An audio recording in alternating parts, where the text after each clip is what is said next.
DS judicial academy Prayagraj Allahabad Bihar न्यायिक सेवा में बैठने वाले छात्रों को शुभकामनाएं देती है।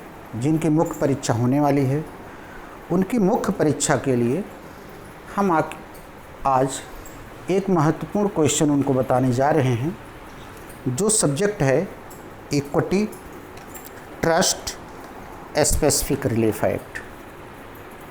इसमें उनको क्या पढ़ना चाहिए और किसी प्रश्न का उत्तर कैसे देंगे, इसी को हम उनको बताने जा रहे हैं। TPA equity trust specific relief act, ये पूरा मिला करके हम इनको बता रहे हैं कि आपको क्या पढ़ना है। सबसे पहले TPA का पहला क्वेश्चन है इमूवेबल प्रॉपर्टी। इमूवेबल प्रॉपर्टी आप तैयार करिए, अचल संपत्ति। तो अचल संपत्ति में आप बताइएगा पंजीकरण अधिनियम 1908 की दी गई परिभाषा, जनरल क्लॉजेज एक्ट 1898 की परिभाषा, और फिर बताइएगा सेक्शन 3 TPA की अचल संपत्ति की परिभाषा। तीनों परिभाषाएं देने के बाद आवश्यक तत्व लिखिएगा कि भूमि, फिर भूमि से होने वाले लाभ और भूमि में संलग्न वस्तुएं और उन भूमि की संलग्न वस्तुओं से जुड़ी हुई वस्तुएं अचल संपत्ति में आती हैं। फिर शांताबाई बनाम बॉम्बे राज्य की केस डालिएगा कि अगर वनस्पतिक प्रयोजन के लिए पेड़ पौधे लगाए जाते हैं तो अचल संपत्ति हैं, और अगर टिम्बर के लिए लगाए जाते हैं जैसे महुए का पेड़, शीशम का पेड़, तो फिर वह अचल संपत्ति नहीं है। तो ये अचल संपत्ति की परिभाषा हो गई, आपका पूरा नंबर इसमें मिलेगा। दूसरा क्वेश्चन तैयार करिएगा, संपत्ति अंतरण की परिभाषा और इसके आवश्यक तत्व। किन संपत्तियों का अंतरण नहीं किया जा सकता है, इसमें आप लिखिएगा धारा 5, जिसमें दिया गया है कि एक जीवित व्यक्ति दूसरे जीवित व्यक्ति को संपत्ति अंतरित करता है, स्वयं को अंतरित करता है, किसी कंपनी निकाय के माध्यम से अंतरित करता है, तो उसे हम संपत्ति का अंतरण कहते हैं। लेकिन संपत्ति क्या है, संपत्ति को परिभाषित करिएगा कि ऐसा स्वत्व, स्वामित्व या अन्य अधिकार जो कोई व्यक्ति किसी संपत्ति में प्राप्त कर लिया है या प्राप्त करने वाला है, उसे हम संपत्ति कहते हैं। जिनको प्राप्त कर लिया है उन्हें हम वेस्टेड इंटरेस्ट, जिनको हम पाने वाले हैं उनको हम कंटिंजेंट इंटरेस्ट कहते हैं। तो ये संपत्ति की परिभाषा हो गई। संपत्ति अंतरण, तो जब एक जीवित व्यक्ति दूसरे को संपत्ति देता है, चाहे दूसरे को, चाहे सेल्फ अपने को बेचता है, चाहे कंपनी निकाय संबंध पे, तो ये प्रोसेस को हम ट्रांसफ़र कहते हैं। इसी प्रक्रिया को हम ट्रांसफ़र कहते हैं। तो इसमें इसके आवश्यक तत्व लिखिएगा। फिर सेक्शन 6 पे आइए। सेक्शन 6 में किन संपत्तियों का अंतरण होगा, इसमें लिखिएगा कि TPA में हर प्रकार की संपत्ति का अंतरण हो सकता है, सिवाय उन संपत्तियों को छोड़कर जिनका ट्रांसफ़र उनके नेचर के अनुसार नहीं किया जा सकता। जिसमें पहला है एस्पेस सक्सेसियोनिस, उत्तराधिकार की संभावना का अंतरण नहीं किया जा सकता है। उत्तराधिकार की संभावनाओं में 3 प्रकार की संभावनाएं हैं जिनका अंतरण नहीं हो सकता है, जिसमें उत्तराधिकार में संपत्ति पाने की, किसी कुल के मृत्यु पे संपत्ति पाने की, वसीयत में संपत्ति पाने की, तीनों प्रकार की संभावनाएं अंतरण नहीं की जा सकती हैं। लेकिन इसका एक्सेप्शन 43 TPA में दिया गया है। 43 TPA में, अर्थात feeding the ground by estoppel, जिसमें जुमा मस्जिद बनाम कोदी मैनेंद्रियाह की केस है कि संभावित उत्तराधिकार की संभावना भी अंतरित हो सकती है यदि धारा 43 की शर्तें पूरी हों, जुमा मस्जिद की केस के अनुसार। जो धारा 6 ए का अपवाद है।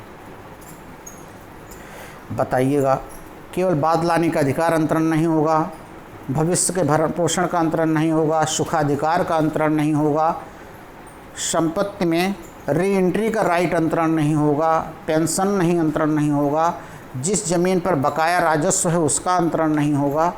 इस तरीके से जो अपने नेचर के अनुसार अंतरित नहीं की जाती हैं, जैसे सूरज की रोशनी, हवाएं, बरसात, ये सारी चीज़ें अंतरित नहीं की जा सकती हैं।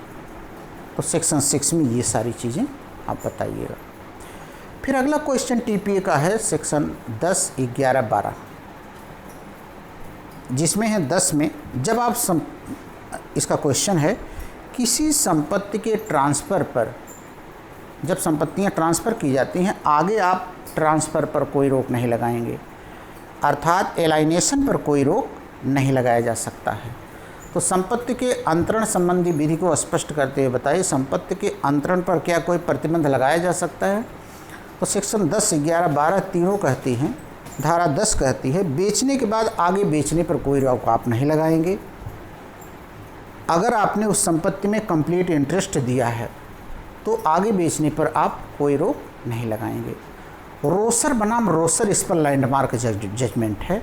रोसर, ए ने बी को संपत्ति दी और कहा कि भविष्य में जब इसे आप बेचेंगे आप हमें दे दीजिएगा और केवल 1000 में। कोर्ट ने कहा नो, 1000 का प्रतिबंध लगाना ये गलत है। इसी तरीके से उपभोग के अधिकार पर भी रोक लगाना है। संपत्ति जब किसी को आप दीजिए तो कैसे वह यूज करेगा उस पर भी आप कोई प्रतिबंध नहीं लगाएंगे। और 11 में है कि अगर तुम कभी दिवालिया हो जाओगे, बेचने का प्रयास करोगे तो हमें मिल जाएगी। किसी प्रकार की संपत्ति पर रिस्ट्रिक्शन नहीं लगाया जा सकता है। लेकिन कुछ अपवाद दिए गए हैं 10 में कि अगर ईसाई पारसी महिलाएं हैं, इनको संपत्तियां विवाहित हैं दी जाती हैं तो आगे ट्रांसफ़र पर इन पर रोक लगाया जा सकता है, लेकिन हिंदू, मुस्लिम और बौद्ध पर प्रतिबंध नहीं लगाया जा सकता है। पट्टे का ट्रांसफ़र में प्रतिबंध लगाया जा सकता है। एक इसको आप तैयार करिए। फिर अजन्मे का 13 तैयार करना है, 14 तैयार करना है। सेक्शन 13, 14 आप तैयार करिए। सेक्शन 13 अजन्मे के अंतरण के बारे में है, 14 शाश्वता के अंतरण के बारे में। दोनों तैयार करिए। शाश्वता के विरुद्ध के नियम में 17 और 18 इन दोनों धाराओं को अपवाद रूप में लिखिए। 19 और 20 को निहित हित, समाश्रित हित, 19 से 21 तक निहित हित और समाश्रित हित को तैयार करिए। निहित हित और समाश्रित हित, इसमें कोई केसला नहीं। फिर डायरेक्ट आइए, बिहार का प्यारा सा क्वेश्चन है कंडीशनल ट्रांसफ़र, धारा 25, 26, 27। 26 में डॉक्ट्रिन ऑफ साइप्रस, 27 में डॉक्ट्रिन ऑफ एक्लेरेशन। ये तीनों को आपको तैयार करना है। डॉक्ट्रिन यानी कंडीशनल ट्रांसफ़र 25, 26, 27 तैयार करिए। 35 तैयार करिए इलेक्शन। 35 में इलेक्शन में आप तैयार करिएगा उसकी शर्तें। राजेश कांत राय वाली केस आप तैयार करिएगा। कूपर बनाम कूपर की केस उसमें डाल दीजिएगा। अपवाद डाल दीजिएगा कब निर्वाचन करने की ज़रूरत नहीं है। निर्वाचन का तरीका बता दीजिएगा कि निर्वाचन कैसे किया जाएगा। फिर आइएगा दृश्यमान स्वामी, जो बिहार का प्यारा क्वेश्चन है, इस साल आने की भी संभावना है। 41 ऑक्शनेबल ओनर। दृश्यमान स्वामी कौन है ये बताइएगा, उसकी शर्तें ट्रांसफ़र की बताइएगा। और दृश्यमान स्वामी की एक बहुत अच्छी सी केस है, वह है सुलेमान बनाम सकीना बीबी। सुलेमान बनाम सकीना बीबी। सकीना बीबी हज पे चली गई थी, अपनी संपत्ति कानपुर में दे करके, और जो उसको दी थी वो बेच दिया सुलेमान को। सकीना बीबी आई, सुलेमान से संपत्ति वापस मांगी। सुलेमान सही तरीके से जांच पड़ताल नहीं किए थे, नहीं तो ऐसी भूल ना होती। कोर्ट ने सकीना बीबी को संपत्ति दिलाई। तो दृश्यमान स्वामी के साथ में बेनामी समव्यवहार तैयार करना है आपको, बेनामी ट्रांजैक्शन को तैयार करना है 41 में। 41 के बाद डायरेक्ट आप आइए लेस पेंडेंस विचाराधीन का सिद्धांत। विचाराधीन बाद में 53 कि अगर कोर्ट के समक्ष कोई मामला लंबित है, अचल संपत्ति का है, तो फिर न्यायालय की अनुमति के बिना दोनों में से कोई पक्षकार उसे ट्रांसफ़र नहीं करेंगे। अगर कोई ट्रांसफ़र हो ही गया है तो वह वाइडेबल होगा, लेकिन न्यायालय की अनुमति से ट्रांसफ़र हो सकता है। बेलामी बनाम सेवाइन इसका लैंडमार्क जजमेंट है, और फैयाज हुसैन बनाम प्राग नारायण इसका लैंडमार्क जजमेंट है। अब हम आते हैं पार्ट परफॉर्मेंस भागिक पालन, जो आने की संभावना है। भागिक पालन का सिद्धांत, जहाँ पर किसी व्यक्ति ने प्रतिफल का भुगतान करके अचल संपत्ति पर कब्जा ले लिया है या पहले से कब्जा प्राप्त है और प्रतिफल दिया है, वहाँ पर अंतरणकर्ता या उसके परिवार के कोई लोग ऐसे व्यक्ति को उस संपत्ति से नहीं हटा सकते। इसी सिद्धांत को भागिक पालन का सिद्धांत कहा गया है। लेकिन 2001 में संशोधन के बाद रजिस्ट्री कराना जरूरी है। पंजीकरण अधिनियम 17(1)(a) में बिना पंजीकरण के नहीं चलेगा, पंजीकरण जरूरी है। भागिक पालन के लिए एक संविदा होनी चाहिए, पहली शर्त। प्रतिफल भुगतान होना चाहिए, दूसरी शर्त। कब्जे में अंतर्ती को होना चाहिए, तीसरी शर्त। समक्ष शर्तें स्पष्ट लिखी जानी चाहिए। ये सब पूरी हैं तो अंतरण करने वाला या उसके परिवार के लोग ऐसे व्यक्ति को बाहर नहीं हटा सकते।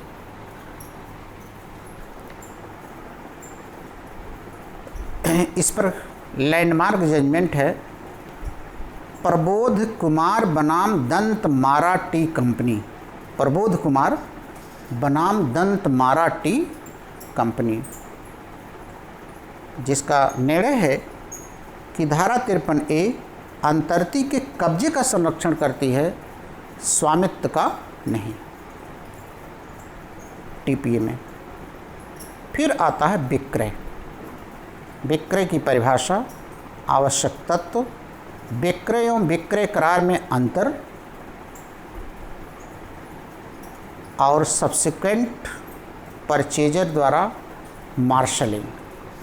तो विक्रय की परिभाषा, मूल्य के बदले स्वामित्व का अंतरण विक्रय कहलाता है, जिसका कोई पार्ट दे दिया गया हो या शेष भाग देने का वचन दिया गया हो।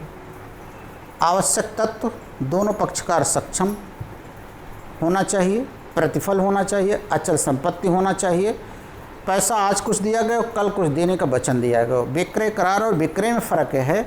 विक्रय होने पर विक्रय कंप्लीट माना जाता है और संपूर्ण हक संपत्ति में मिल जाता है। विक्रय के करार में संपत्ति में संपूर्ण हक नहीं मिलता है, इसे एग्जीक्यूटरी कहते हैं, जो भविष्य में पूरा किया जाना है। तो इतना मैंने आज की वीडियो में आपको बताया। इसके अलावा आइए हम आपको कुछ और भी चीज़ें बता देते हैं। जैसे साम्य विधि में हम आपको बता देते हैं, साम्य विधि में आप क्या पढ़ के जाएंगे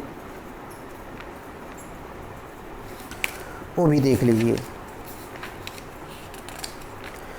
बिहार में आने वाले क्वेश्चनों में साम्य विधि के अंतर जो मुख्य रूप से पूछा जाता है वो देख लीजिए। साम्य विधि का अनुसरण करती है, इसको आपको पढ़ के जाना है। साम्य विधि का अनुसरण करती है। Equity follow the law,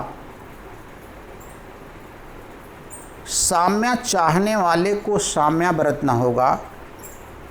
he who seeks equity must do equity. एक मैगजीम यह विलंब साम्य को विफल कर देता है। Delay defeat equity. ये 4 मैगजीम आप पढ़ करके जाइए। 4 मैगजीम आप इसकी पढ़ के जाइए। फिर आइए हम आपको बता देते हैं न्यास अधिनियम में।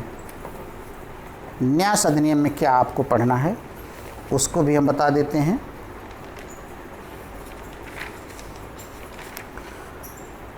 न्यास के एक प्रकार पढ़ के जाइए आप। न्यास के प्रकार जिसमें कंस्ट्रक्टिव ट्रस्ट, अन्यायिक न्यास, खैराती ट्रस्ट, चैरिटेबल न्यास, और खैराती और निजी न्यास में अंतर। एक तो इसको पढ़ के जाइए। दूसरा क्वेश्चन आप पढ़ के जाएंगे, न्यासधारियों के अधिकार एवं दायित्व। धारा 31 से 45 न्यासधारियों के अधिकार एवं दायित्व। न्यासधारियों के अधिकार एवं दायित्व। फिर पढ़िएगा, न्यासधारी की नियोक्ताएं, डिस्क्वालिफिकेशन ऑफ ट्रस्टी। न्यासधारी की नियोक्ताएं जिसमें 46 से लेकर 54 सेक्शन तक लिखिएगा। 46 से 54 न्यासधारियों की नियोक्ताएं। फिर अगला क्वेश्चन जो तैयार करना है आपको वो यह है, हितग्राहियों का दायित्व। लायबिलिटीज ऑफ बेनिफिशियरी, हितग्राहियों का दायित्व। इसको तैयार करके जाइएगा।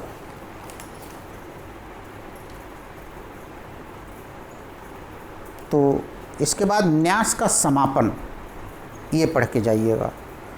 तो साम्य हो गया, न्यास हो गया। अब आइए स्पेसिफिक रिलीफ एक्ट पे बता दें।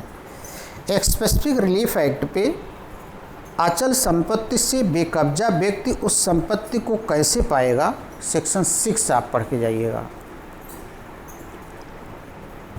बिहार के लिए स्पेशल। दूसरा क्वेश्चन जो पढ़ेंगे वह है सेक्शन 36 से 42 के बीच में शाश्वत व्यादेश, परपेचुअल इंजंक्शन, मैंडेटरी इंजंक्शन, यानी 38 पढ़ के जाइएगा और 39 पढ़ के जाइएगा। शाश्वत व्यादेश, परपेचुअल इंजंक्शन, और दूसरा क्वेश्चन है मैंडेटरी आज्ञापक व्यादेश। ये दोनों जरूर तैयार करिएगा। और व्यादेश देने से कोर्ट कब इनकार कर देगा, 41 तैयार करके जाइएगा, सेक्शन 41 ये तैयार कर लीजिएगा। इसके अलावा धारा 26 आपको तैयार करना है कि rectification of instrument, rectification of instrument आपको तैयार करना है। दस्तावेजों का शुद्धिकरण, रेक्टिफिकेशन, क्या नाम इसका दिया गया है याद नहीं आ रहा पूरा। रेक्टिफिकेशन ऑफ इंस्ट्रूमेंट, दस्तावेजों को शुद्ध करना, करेक्ट करना जब उसमें कोई गलती या भूल हो गई जाए। 26 तैयार करके जाना है आपको। इसके बाद किन संविधाओं का पालन किया जाएगा, किन का नहीं किया जाएगा, 9 से 25 पूरा तैयार कर लीजिएगा, ज़रा सावधानी से तैयार करिएगा। तो सेक्शन 6 SRA एक्ट में पढ़ना है, सेक्शन 9 से 25 पढ़ना है, 26 पढ़ना है, 34 और 35 पढ़ना है आपको, डिक्लेरेटरी सूट, और साथ ही साथ 36, 37, 38, 39, 40, 41 में आपको 38 और 39 पढ़ के जाना है। शाश्वत व्यादेश और मैंडेटरी, आज्ञापक व्यादेश एवं शाश्वत व्यादेश। तो सबसे एक कठिनाई वाला है टीपीए इक्विटी ट्रस्ट पर मैंने थोड़ा सा प्रकाश आपको डाला है। टीपीए का पहले पार्ट का उत्तर भी मैंने बताया, कल हम इसका सेकंड पार्ट का उत्तर बताएंगे और एडमिनिस्ट्रेटिव और कॉन्स्टिट्यूशन का बताएंगे। सभी छात्रों को बहुत बहुत धन्यवाद।